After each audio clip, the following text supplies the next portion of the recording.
Olá pessoal, bem-vindos ao nosso último vídeo aqui do estudo dos bloqueios. E agora a gente vai falar dos M-bloqueios. Lembrando que neste módulo a gente não tratou do bloqueio AV, o bloqueio atroventricular, porque isso a gente vai tratar lá no estudo das arritmias. Aqui a gente tratou do bloqueio do ramo direito, do bloqueio do ramo esquerdo e agora de bloqueio dos fascículos do ramo esquerdo, também chamados M-bloqueios. Então, vamos dar uma olhada, gente. Aqui na tela de vocês, usando aquele nosso esquema, né, do livro do Malcolm Thaler, a gente tem o feixe de His, o ramo direito, o ramo esquerdo, e aqui eu tenho três fascículos, tá? O ramo esquerdo, ó, esse fascículo chamado anteromedial, tá bom? Ou fascículo septal, e eu tenho um fascículo, este primeiro aqui, que é o antero-superior esquerdo, e esse que é o póstero inferior esquerdo. A gente vai estudar o bloqueio desses fascículos, tá? Então, este seria do antero superior e aqui seria do póstero inferior. Por quê? Porque eles são relativamente frequentes na prática clínica, tá bom? Se vocês pegarem um livro mais avançado de eletrocardiograma ou a diretriz, também existe o bloqueio anteromedial. Na verdade, existe até bloqueio de fascículos do ramo direito, mas a gente não vai estudar porque eles são muito menos frequentes. Este é um curso de eletrocardiograma prático, então a gente vai ver principalmente aqui o M-bloqueio antero-superior esquerdo e o póstero inferior esquerdo.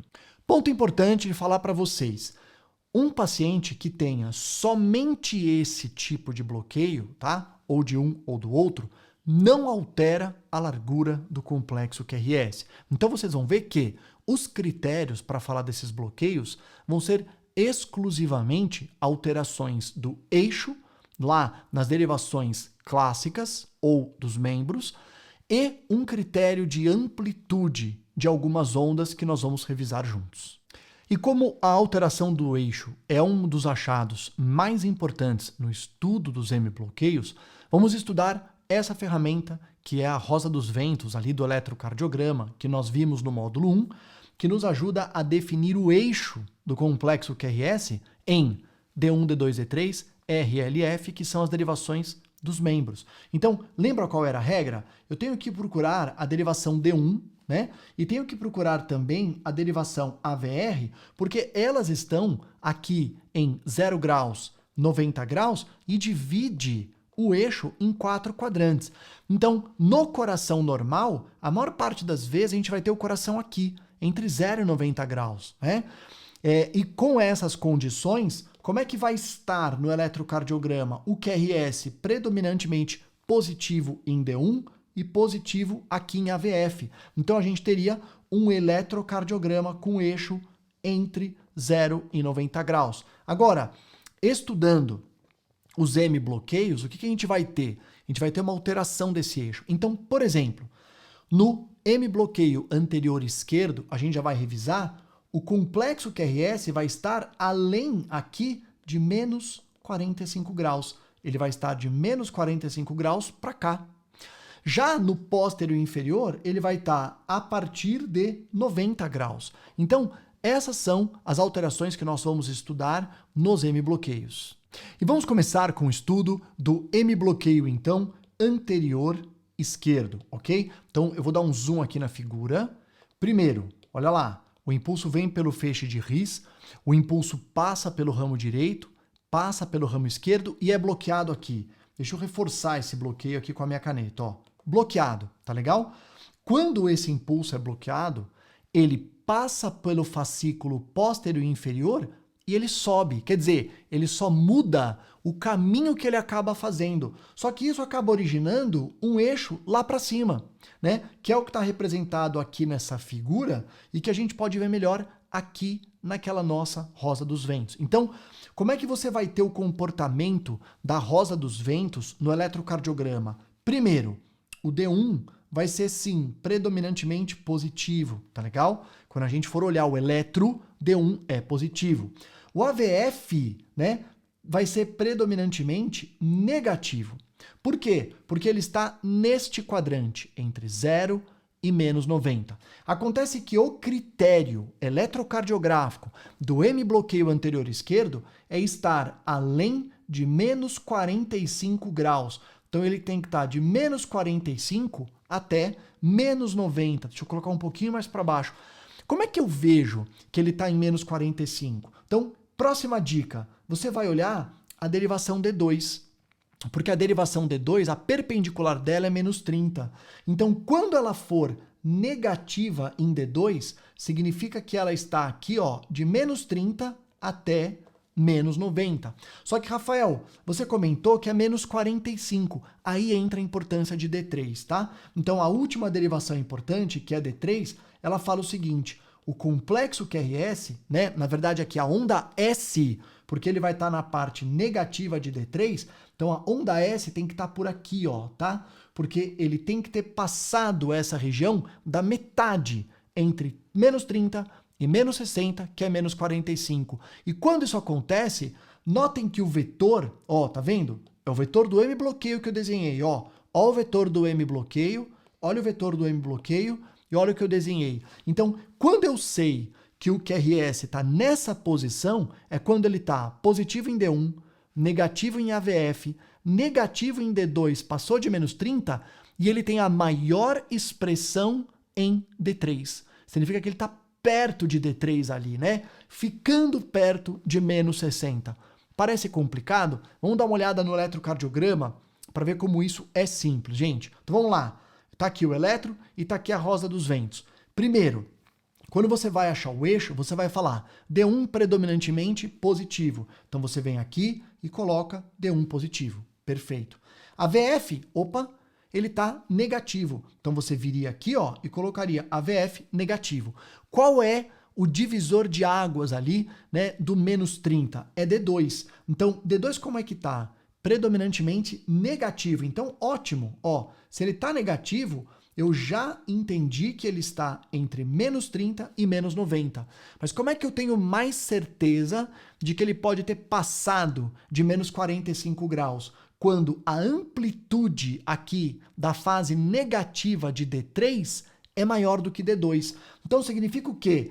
Ele tem que estar mais perto de D3 do que aqui de D2, tá? E bem perto de D3, ele em geral passou de menos 45. Então é assim que a gente vê. Olha os critérios, gente. O critério da diretriz do hemibloqueio anterior esquerdo. Eixo além de menos 45 graus, com S de D3 maior que o S de D2 e o S de D3 com uma amplitude acima de 15 quadradinhos, 15 milímetros. Dá uma olhada, ó.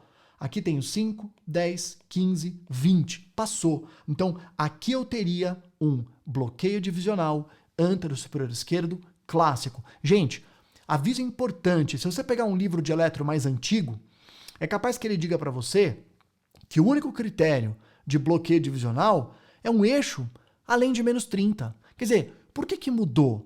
Por que que ao longo dos anos, além da gente mudar de menos 30 para menos 45, a gente também colocou esse critério da amplitude da onda S, para ficar mais específico o critério do hemibloqueio. O que significa isso?